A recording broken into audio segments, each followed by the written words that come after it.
A dozen games last year, the Ravens were on fire.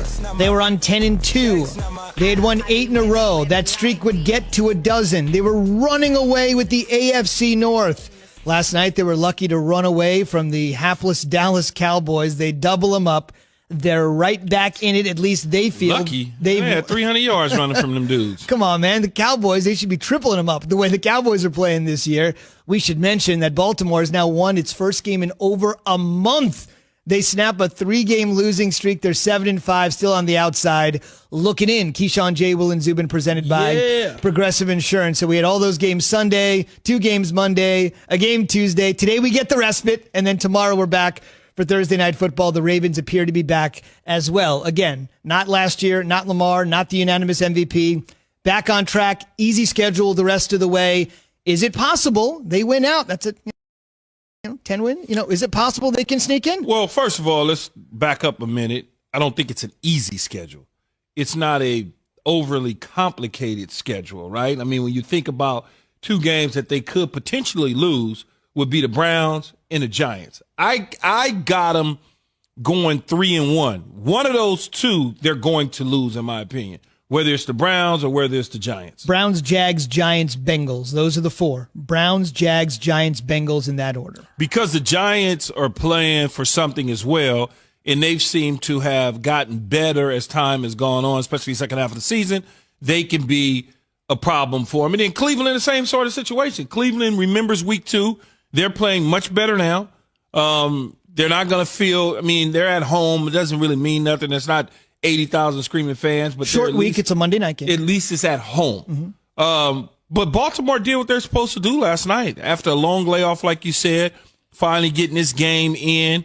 Lamar Jackson coming off of the COVID situation, along with Ingram and Dobbins and some of the other guys that are on the team. So when you look at what they were able to do in the rush attack last night, amounting for almost 300 yards, that says a lot about what the offensive line and the preparation has been during that off time for the coaching staff to be able to do some stuff. But let's not just concentrate on running the football. Lamar Jackson did have a couple great throws in that game, one in particular in the corner when he was flushed to the left, Hollywood Brown. But the catch was even more impressive to me, being able to get your foot down inside the right foot. His left foot down and drag it when it looked like he was going to be out the back of the end zone. So Lamar is doing what Lamar does, and I think you have to respect that. He didn't throw for 700 yards. He was 12 of 17 for 170 yards. He did have an interception that was, a little bit tip ball, but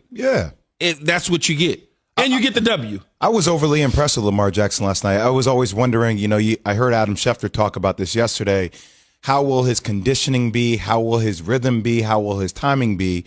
And everything looked good. I think this is an opportunity for Lamar to redeem himself. He hasn't been having a bad season, but he is not having the MVP season he had before. So I think over these next 4 games, I would agree with you, Key. I think we see a different Lamar. Obviously, this game is predicated on running the ball against the worst rush defense last night in the NFL, in the Dallas Cowboys. That's where you take your medicine, against the Dallas Cowboys. And these are the type of games that give you the confidence going into the Browns game. I'll be curious to see who Vegas favors in this game, but I give Baltimore a legitimate chance to win this game.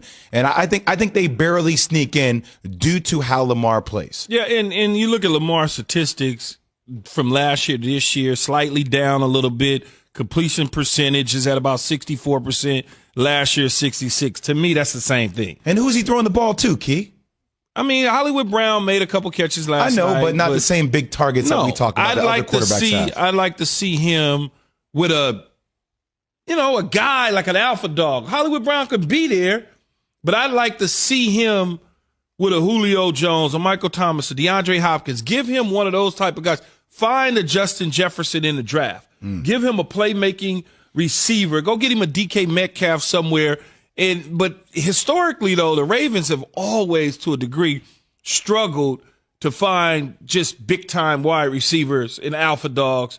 It's just, I guess that's just what they do in terms of what they've been able to do defensively, running the ball, and they haven't put a major emphasis on finding that receiver in the draft or in free agency, Z. We should also mention a couple things, just reality striking the Ravens with Lamar saying after the game, by the way, I still can't taste or smell. Right? He actually said that after the game. I can't taste, I can't smell. Obviously, that is something that people that have the coronavirus have been dealing with. Guys like Rudy Gobert, who obviously started this whole cavalcade in the sports world, they had that situation for months. I was going to ask you. What? No, I was going to ask you if you can't taste or smell, because I don't follow it like that. If you can't taste or smell, what does that mean?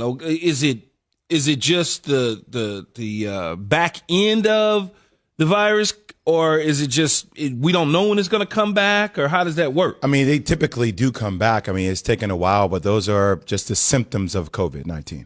Doesn't mean that it's still in your system. It just means that the smell and the taste, it takes a while to come back. I would like to hope that he's playing on the field, that it's no longer in his system. I guess that's what I'm asking you. I'm like, well, if the symptoms are no taste and no smell, But speaking of a system, though, it was in Des Bryant's system, and he was on the field warming up with everybody, which was interesting to see how that whole debacle played out. Yeah, I got it. When I saw it, I was like, somebody in the National Football League office or whoever does the testing or whatever the case is and making the decisions to play a guy or not play a guy, they dropped the ball. Let's get into that for a second. Essentially, about a half hour before the game, Des Bryant, now a member of the Baltimore Ravens, who, of course, had a storied career with the Dallas Cowboys, signed to the Ravens practice squad, became active, has played sparingly, tested positive, tweeting right after the test that he was done for the season, then backtracking that and essentially saying emotional, though. Yeah, very emotional. Frustrated, emotional. In the moment, former team, trying to rehab himself. Lamar Jackson, his teammate, his reaction when he found out about Dez testing positive 30 minutes before kickoff. We found out when we was on the field, warming up, and we only had like 4 receivers out there. We was looking around for him. Then they told us it was like we just gonna have to put a game for him. We got to win that game for him because we know how much it meant to him. He's been talking about it for a minute now since he been here. So that's just I don't know. I don't like what happened, but it is what it is. We got the victory for him. I'm feeling for him though because I know he did the game he wanted to be in.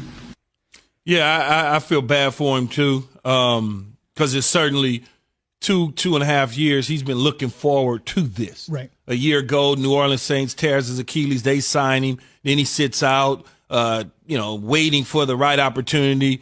Baltimore needed a receiver. Much like you said, Z, they got him off the practice squad, put him on the practice squad, and then got him off the practice squad, signed him to the 53-man. He had an opportunity to play against the Cowboys. I'm sure he didn't sleep over the last several nights because of this, just the anxiety and the excitement to be able to go and play against his former team that cut him when he felt that he still had something